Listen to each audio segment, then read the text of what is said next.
Musyawarah Nasional atau Munas ke-7 GEBU Minang resmi dilaksanakan di Hotel Truntung, Kota Padang.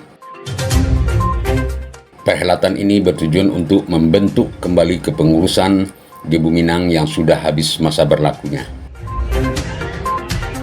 Pada acara Munas ke-7 ini dihadiri oleh Gubernur Sumatera Barat, Kapolda Sumatera Barat, serta Wali Kota Padang dan Wali Kota Bupati se-Sumatera Barat.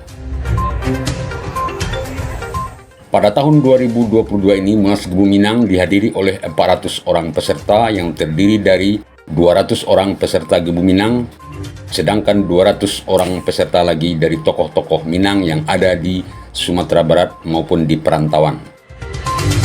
Sementara itu juga hadir 20 orang utusan DPW dan 80 orang dari DPD serta 15 orang organisasi yang bernaung di bawah GEBU Minang.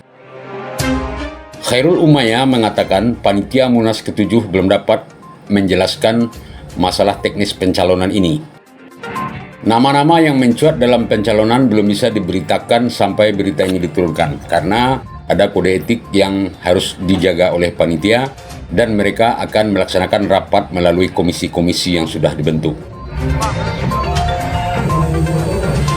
Nama-nama calon ketua yang muncul akan disampaikan pada hari Jumat sebelum pemilihan dan akan disediakan waktu khusus untuk jumpa pers.